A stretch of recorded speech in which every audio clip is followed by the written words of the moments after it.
Good day all, this is South African Prepper. So our last video we spoke about camouflage, army camouflage during shtf, or when shit hits the fan. And we had quite a few comments about this. And thank you Larry, specifically for talking to me about going grey man. So I want to talk to you about the theory of going grey man. Okay, so as a prepper, and as a person that is preparing for certain disastrous events, we always need to make sure that when we talk about something like a grey man theory, that we have tested it, or that we have at least tried to figure out if the theory might work or might not work. So in our case in South Africa, going grey will not work. And it is very simple reason is that only about, I would say about 3% of South Africans are white minority like my family. So the rest are 97% black African. So it's very difficult for us as white South Africans to practice the theory of going grey. So what does going grey mean? It means that you need to be able to blend into the civilian population in your specific area. Now, I think if you look at most of the biggest cities in the world as well, you'll realize that most of the biggest cities in the world are very diverse in cultures. Okay, um, you go to London or France or New York or wherever, and you'll find different cultures living in that specific city, and it's been designed like that for a reason. Okay, the powers to be want diversity inside of countries, and diversity equals division.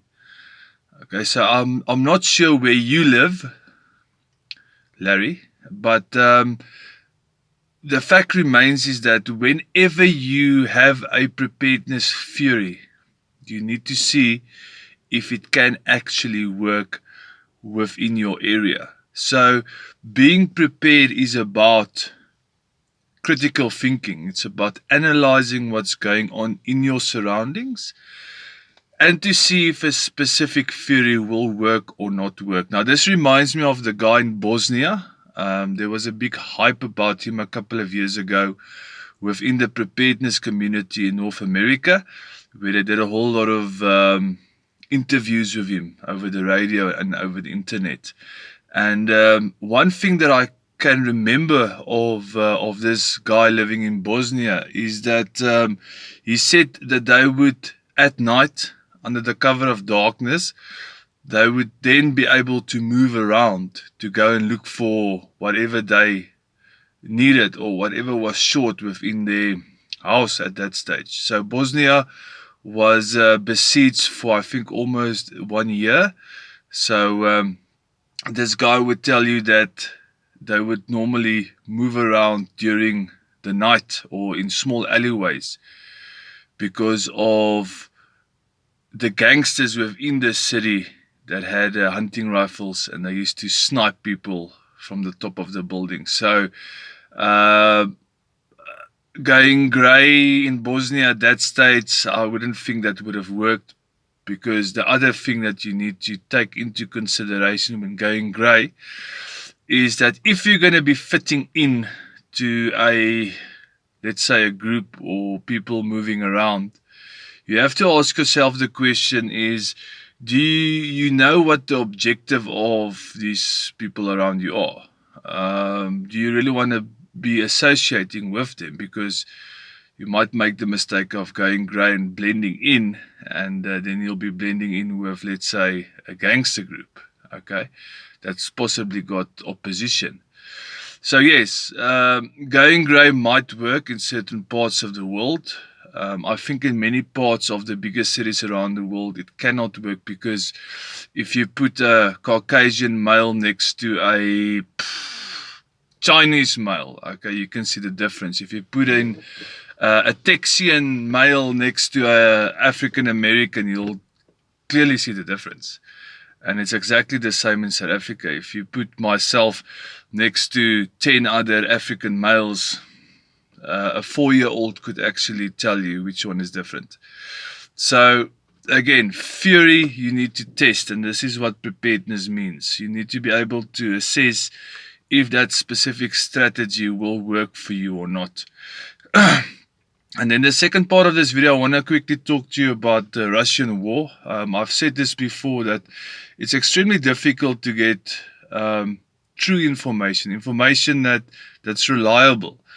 But sometimes you do find things that falls through the cracks, that shows you what's going on. So as we're making this video, you can clearly see that the Ukrainian front line is falling apart. If I look at the war, there's a few things happening. One is that the Ukrainians are literally running out of ammunition.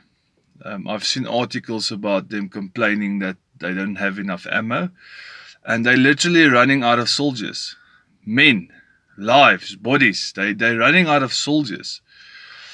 And if you see and you look at the maps of this specific war, you'll see that Russia is consistently shaping the battlefield. They are dictating what is happening, when is happening, right? So the oppositions, the Western world, have always screamed and shouted, we're winning, we're winning. And yes, war is not good. War is very bad. And it is quite dangerous what's happening in Ukraine at this stage, because if you go to the neighbors Poland, you'll see that Poland, for some reason, they want to get involved in this. NATO already told them, if you're going to go into Ukraine, you're going to go into Ukraine under the Polish flag, not the NATO flag.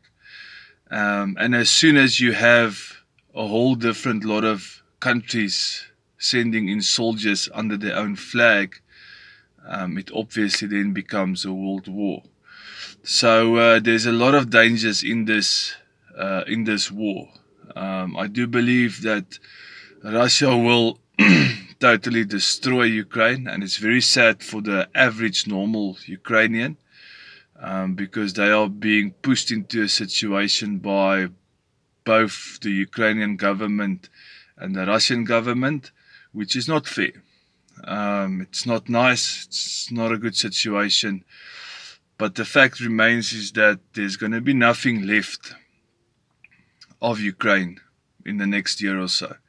I remember about, I think it was April of last year, CNN had an article about Russia running out of ammunitions, running out of missiles. And if you look over December up until today in January, you'll see that in actual fact they've intensified the missile and artillery strikes in Russia. In fact, I believe that as the war progresses, the Russian war machine is actually getting better by the day. They've restructured all of their generals. The West will tell you that they are restructuring because they're desperate, but it's in actual fact not. They're restructuring because they're putting the correct people into the correct positions to play a certain role, because they're going to be sending a whole lot of extra soldiers into Ukraine, something like 300,000. Okay, and they need the correct staffing and the correct logistics to send in additional 300,000 soldiers. So Ukraine is totally screwed. Okay, you can see the West are battling to produce enough ammunition to keep up with this war.